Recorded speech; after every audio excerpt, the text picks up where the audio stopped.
Welcome back to Tony Katz Today. I'm your host, Kira Davis, filling in for Tony Katz while he takes a well-deserved vacation. I'm editor-at-large for RedState.com, host of Just Listen to Yourself with Kira Davis, and I want to talk about this issue of critical race theory. Ari and I were talking about it over the break, and we weren't really talking about CRT, but we were kind of talking about the pushback to it. There's a teacher in Loudon County, though, who is pushing back not against CRT, but against trans agenda. I don't know how else to say it. Curriculum agenda in the classroom. His name is Tanner Cross. He was fired or put on leave for going to the school board meeting and expressing his consternation about having to use this curriculum and address kids like this in school. So let's play that audio, Ari, just so we can set up this discussion. My name is Tanner Cross, and I'm speaking out of love for those who suffer with gender dysphoria. 60 Minutes this past Sunday interviewed over 30 young people who transitioned, but they felt led astray because lack of pushback or how easy it was to make physical changes to their bodies in just 3 months. They are now detransitioning. It's not my intention to hurt anyone, but there are certain truths that we must face when ready. We condemn school policies like 80-40 and 80-35 because it will damage children, defile the holy image of God. I love all of my students, but I will never lie to them regardless of the consequences. I'm a teacher, but I serve God first, and I will not affirm that a biological boy can be a girl and vice versa because it's against my religion, it's lying to a child, it's abuse to a child, and it's sinning against our God.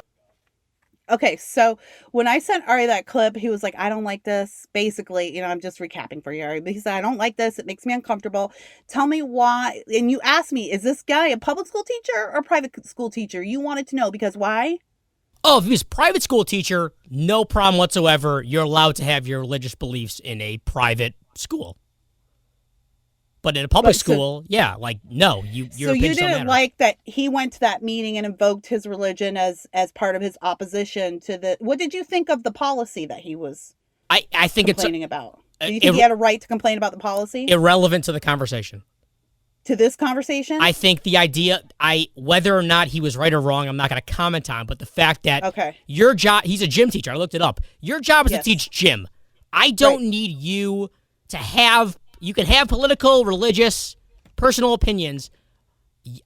They're irrelevant. I don't need to know them. Your job is to teach gym. The fact that my kid might come home now and say, my gym teacher said that being transgender is a sin against God, like, who the hell do you think you are? Like, teach gym. I can have that conversation with my kids.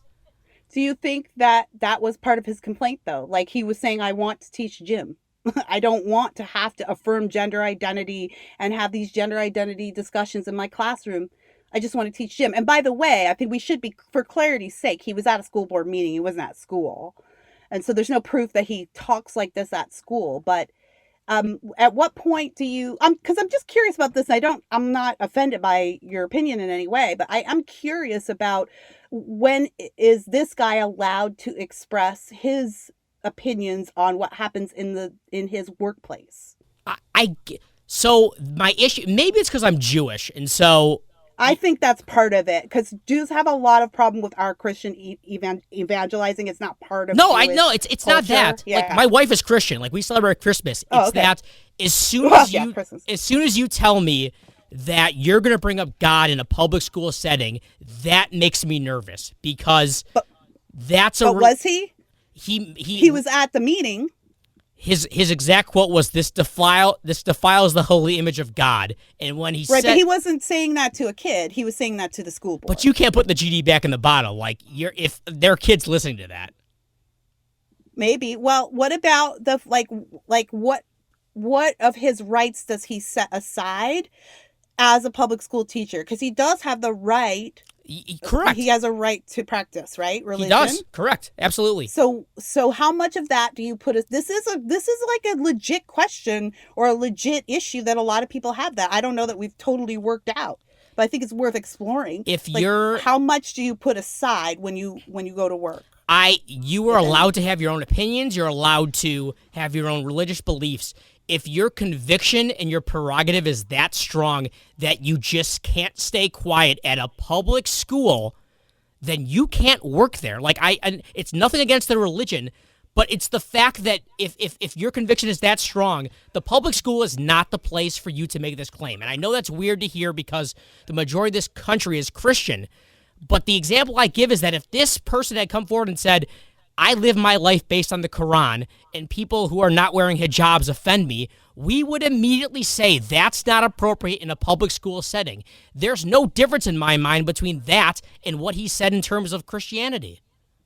But why is it his religious view that is offensive to you to be pushed in public schools, but it's not the religious view of the gender identity issue that is the problem? Like, both sides are pushing really hard. So if you're saying he has no place talking like this in the classroom, these are personal opinion, isn't the other thing personal opinion as well? Who gets to express their personal opinion in public school and who doesn't? I guess if the answer I'm trying to give, and I'm not sure if it's going to be satisfying or not, is that in a public school setting, your words, even in a school board meeting where you know they're going to be public, whether or not they're valid or not, which his opinions are completely valid, and I'm not disagreeing with them, but you've realized you've opened the can of worms now, that you've made this opinion known, and there are parents who are going to disagree with this opinion. The same way if he came forward and said, we should be supporting trans people and giving them whatever they want, there would be an alternative who would be upset because he said that at a school board meeting. Right. But isn't that kind of the yin and the yang, the push and the pull of a society where not everyone agrees?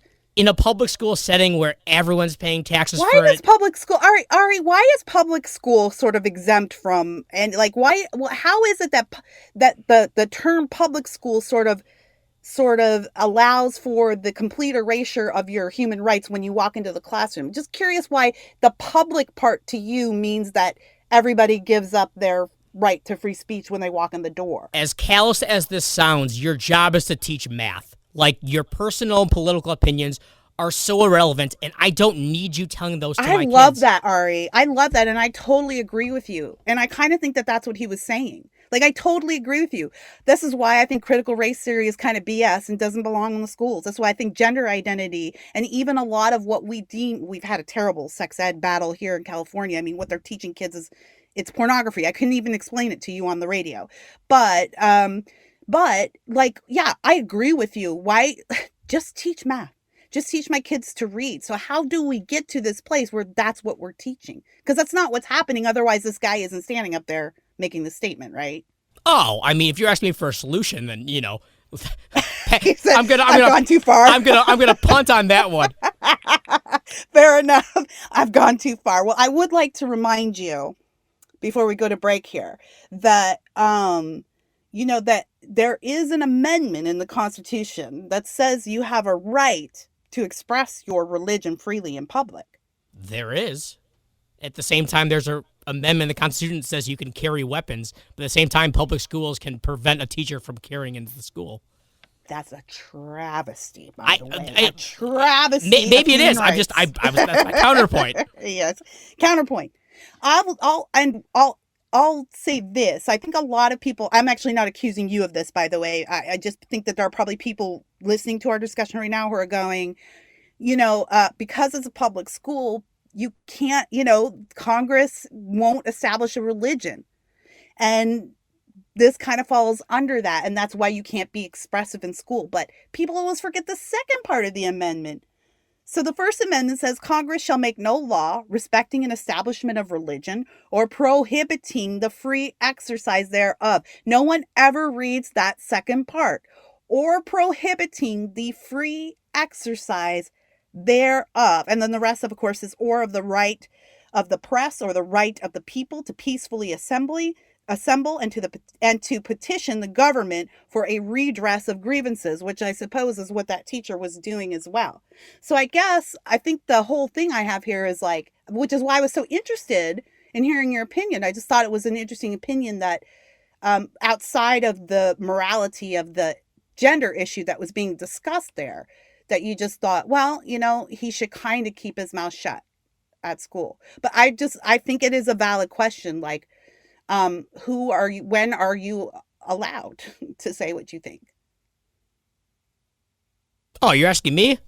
Yeah. Oh my God, when you're allowed to. So, I mean, you're always allowed to say what you think. I just have an issue with pushing any sort of religious ideals in a public setting that is not a universal religious truth. But that'll be anywhere. Yeah, that's you've caught me in a trap. Like that's the problem. Right, because then if we're going to extend our logic out on this, then do we celebrate the lighting of the menorah every, year, or do we have Christmas trees? And because then that's all religious expression, in public squares. So do we do any of that? Which is something that the atheists are always pushing back on, right? I mean, telling us we can't have these. These are not for the public square. That these are private views and they do not belong anywhere out in public. There's a difference between doing it in public and putting it towards my children in school. Like, I have no problem with the Christmas trees or any religious events in public, but like, don't do that to my kids in school. Are you allowed to express that to the people who make the policy for your kids in school? You could express it. They may not listen. Well, I think that's what happened with this guy, and they didn't listen, and they put him on leave. But today, breaking news is Tanner Cross has actually won a lawsuit. He'll be reestablished. ADF took up his case. He'll be reestablished in his position as of today, but this is definitely not the end of it. I think the school is planning on taking this further. I wouldn't suggest it. Sounds like the ADF is pretty...